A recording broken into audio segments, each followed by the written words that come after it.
हमारे साबिक वजीर ख़जाना मिफ्ता इस्माइल साहब ने कर्ज़ों के हवाले से जो कहा है ना, मैं चाहूँगी पहले तो उस पर ज़रा रोशनी डाल दें। वो कह रहे हैं कि तहरीक इंसाफ हुकूमत ने नवंबर 2018 तक 22 खरब 40 अरब का कर्जा लिया है और उनके बकौल 71 ईयर्स में पाकिस्तान की, वो कहते हैं 71 साल हिस्ट्री के अंदर जो तमाम हुकूमतें आई हैं उन्होंने कुल मिला के 225 खरब का कर्जा लिया और इन्होंने 5 महीनों के अंदर 22 खरब का कर्जा ले लिया। अच्छा, सबसे पहले तो मैं आपको ये बताता चलूँ, इनको मैंने सोशल मीडिया पे भी जवाब दे दिया था मिफ्ता इस्माइल साहब जी, मिफ्ता साहब को, कि ये जो 22 खरब की रकम है इसमें 1300 अरब तो ये वो काउंट कर रहे हैं कि जो हमारे पुरानी हुकूमतों ने कर्जा लिया था और उसको जब आप रुपयों में कन्वर्ट करते हैं तो 1300 अरब का तो वो फर्क आता है कि वो जो 15% डिवैल्यूएशन आई, तकरीबन 15 से 16% मिफ्ता इस्माइल साहब ने भी की थी 6 महीना जो ये वजीर खजाना रहे थे, और इतनी ही हमें करनी पड़ी क्योंकि आपका खसारा बहुत बढ़ चुका था पिछले 4 सालों में, 5 सालों में।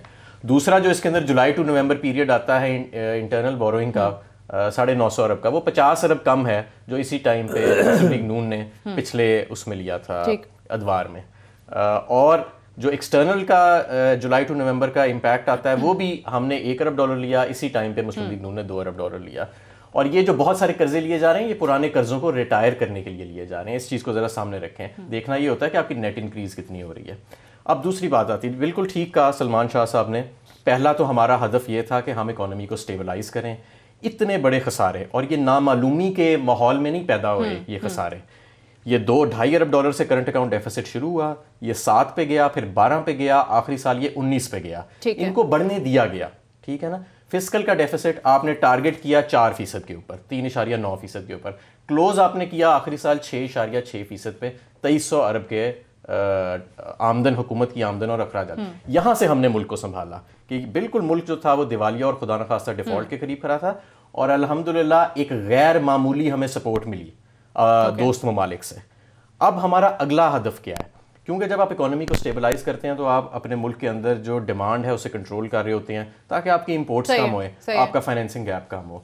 अब हम सप्लाई साइड को एड्रेस कर रहे हैं, यानी कि हमारे बहुत सारे ऐसे मेजर्स हैं, हमारे कवानीन ऐसे बने हुए हैं कि जिनको ख़त्म करने से हुकूमत को कोई रेवेन्यू का नुकसान नहीं होगा। ये जो आज हमने बजट दिया है इसका नेट रेवेन्यू इम्पैक्ट न्यूट्रल है, ठीक है, लेकिन इसके अंदर रिलीफ फिर भी बहुत ज़्यादा शामिल है क्योंकि हमने बिला वजह अपने जो हमारे कारोबार हैं, जो हमारी सनतें हैं, छोटी बड़ी दोनों की मैं बात करूंगा, इसमें हमने तमाम चेंबर्स ऑफ कॉमर्स और ट्रेड एसोसिएशंस की इनपुट ली, छोटे बड़े ताजरों की इनपुट ली। ये जो हमने विद होल्डिंग टैक्स जो रिमूव किया बैंकिंग ट्रांजैक्शन पे फाइलर्स पे, ये छोटे ताजरों की प्राइमरीली डिमांड थी। ये जो हम एसएमईज के लिए अब इंसेंटिवाइज कर रहे हैं बैंक्स को कि ये छोटी सनतों को लोन दें, ये कि बड़े ताजर वो 1800, वो जो गाड़ियों का उन्होंने कहा कि 1800 सीसी वाली वाहिद टैक्सेशन है जो हमने इंट्रोड्यूस कराई है, उसके अलावा नहीं हुआ है। बड़े लोग सवाल के लिए भी कर रहे थे, असद उमर साहब ने पहले कहा था कि नॉन फाइलर्स गाड़ियां खरीद सकते हैं, ऑपोजिशन का प्रेशर आया, उन्होंने वो फैसला वापस ले लिया, तो दैट मींस वो उनका फैसला गलत था कि अब दोबारा ये चीज करवा रहे हैं। एक्चुअली एक अनोमली थी कि एक तरफ तो हमने नॉन फाइलर्स को पाबंद कर दिया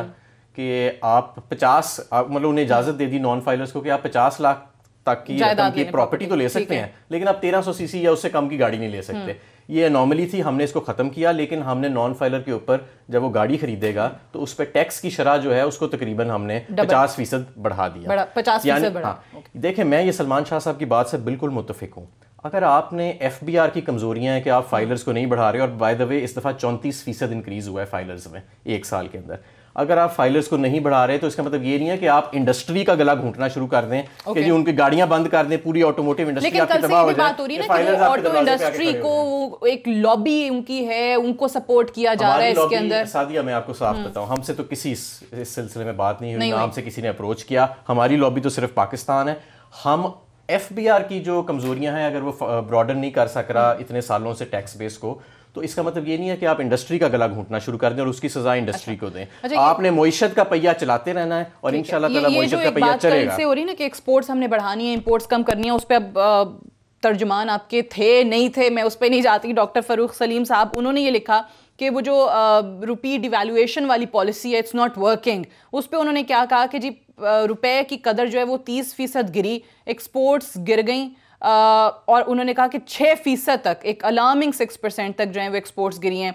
फिर दोबारा 30% जो है रुपए की कदर कम हुई, और उन्होंने कहा इंपोर्ट्स आपकी सिर्फ और सिर्फ 3% घटी हैं। सो रुपी डिवैल्यूएशन वाली policy he says it's not working. मैं जरा आपको बता दूं, रुपी डिवैल्यूएशन का तो नवंबर में ज्यादा इंपैक्ट आया और बाद में अब आया। हमारी एक्सपोर्ट्स जुलाई टू नवंबर 5% बढ़ी हैं। सिर्फ दिसंबर के महीने में 9% से ऊपर आपकी इंपोर्ट्स कम हुई हैं। आपका करंट अकाउंट डेफिसिट भी नीचे जा रहा है। और जनवरी के महीने में जो फिगर्स अभी इंशाल्लाह ताला फरवरी में हम पब्लिश करेंगे, स्टेट बैंक ऑफ पाकिस्तान और पीबीएस करेगा, लेकिन मुझे क्योंकि कस्टम से डेटा आ रहा होता है डे टू डे, इंशाल्लाह ताला हम एक हैंडसम डबल डिजिट ग्रोथ जो है वो एक्सपोर्ट्स के अंदर भी रजिस्टर करेंगे। तो ये बात नहीं है, देखें हमने सिर्फ डीवैल्यूएशन नहीं की, हमने एक्सपोर्टर्स को साथ सपोर्ट भी किया। हमने उनकी गैस और इलेक्ट्रिसिटी प्राइसेस को जो रीजनल एवरेज चल रही है श्रीलंका की, बांग्लादेश की, चाइना की, हमने उसके मुताबिक उसको लाके खड़ा किया। यही वजह है कि आज वो खुश हैं।